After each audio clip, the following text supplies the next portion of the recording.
Good morning বন্ধুরা, চলে গেছে এখন গুড ইভিনিং। ঠিক আছে, গুড আফটারনুনও হয়ে গেল। ঠিক আছে, গুড মর্নিংও হয়ে গেল, গুড আফটারনুনও হয়ে গেল, হ্যাঁ গুড ইভিনিংও হয়ে যাচ্ছে। এই দেখো, আজকে আমার জন্মদিনে আমার বর রান্না করেছে পঞ্চন ব্যঞ্জন, খাসির মাংস। ও কি হয়েছে বলো বলো বলো। এই দেখো, আমাদের 4 জনের রান্না গুছিয়ে নেওয়া হয়ে গেছে। আমার শ্বশুর দিকে খেতে বসছে আর আমরা এখানে রয়েছি।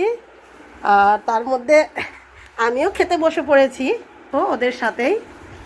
এই যে ওদের সাথে আমিও খেতে বসে পড়েছি। খেতে খেতেই ভিডিওটা শ্যুট করলাম বন্ধুরা। আমার বর রান্না করেছে আজকে, খেয়ে দিই। আমার বরের হাতের রান্না খাসির মাংস।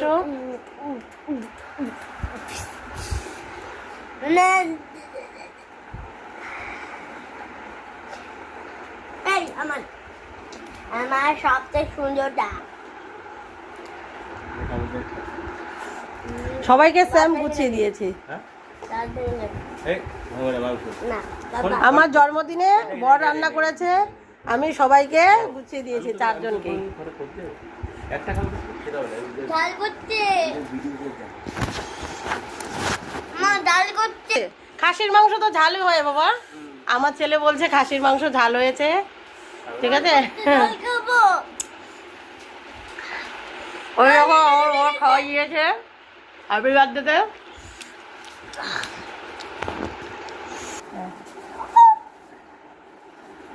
চলো বন্ধুরা, আমার বর রান্না করেছে পঞ্চন ব্যঞ্জন আর আমি খাচ্ছি খাসির মাংস দিয়ে। পঞ্চন ব্যঞ্জন আর খাচ্ছি না। খাও খাও, তোমার আজকে হ্যাপি বার্থডে, খাও। এই যে পটল খেলাম একটুখানি, ভেন্ডি ভাজা খেলাম, তারপরে পারবে আজকে কুমড়ো ভাজা, তারপরে আবার গাজর ভেজেছে সুন্দর করে, গাজর ভাজা খেয়েছি। যে বেগুন ভাজা, তারপরে এদিকে ডাল করেছে, আমি খাচ্ছি না, নিরামিষ তরকারি করেছে, আলু ভাজা করেছে। আলু ভাজা অনেক রকমের আইটেম করেছে। একটা চাকচাকা করে গোল গোল করে কেটেছে,